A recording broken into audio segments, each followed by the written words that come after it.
What exactly is a project? It's not just a task or a routine job.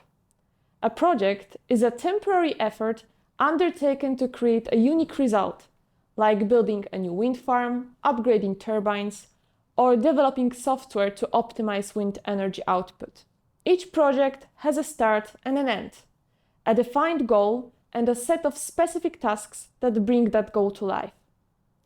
Now, let's talk about what makes something a project. It has several key characteristics.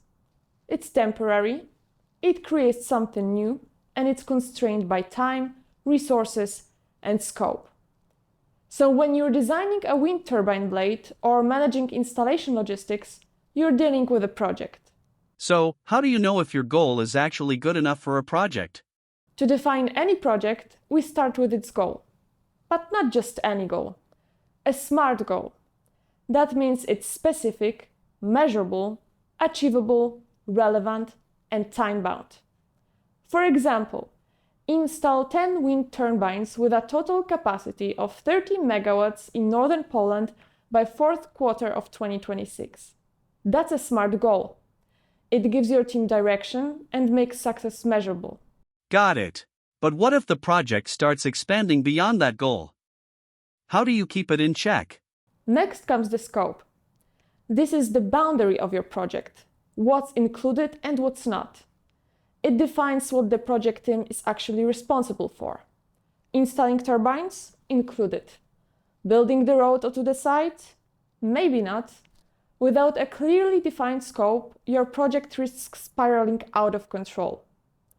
Every project manager also needs to understand the project management triangle, also known as the triple constraint. It's made up of time, cost, and scope. Change one and it affects the others. Want to finish faster? It might cost more. Expanding the scope? That will take more time. Your job is to balance these forces to meet your goal without tipping the triangle. Is there a clear path to follow through all these stages? Or does it depend on the project? Now let's look at the project lifecycle. It's not a straight line, but a series of stages: initiating, planning, executing, monitoring and controlling, and finally, closing. Each stage requires different tools, different documents, and different ways of thinking. But you can't do this alone. Every project has a team and everyone has a role. There's the project manager, of course, who keeps the big picture in mind.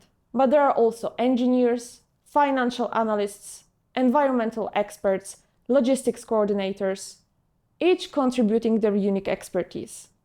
Collaboration is a key. Wait, how do they all stay aligned?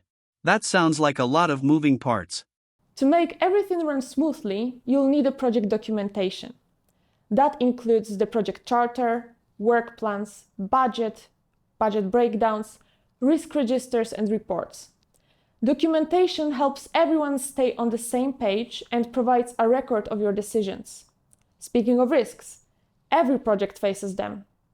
Project risks are potential events that could affect your timeline, cost, or scope. Delays in turbine delivery, unexpected weather, policy changes, these are all real threats. Identifying and managing risk early is essential to stay on track.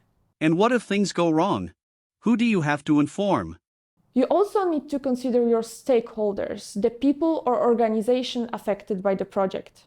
This could be investors, government agencies, local communities, even the media.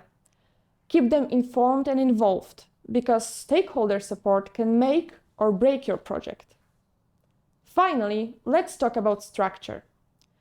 A work breakdown structure, or WBS, is a visual breakdown of the project into smaller, manageable pieces. Think of it like a tree.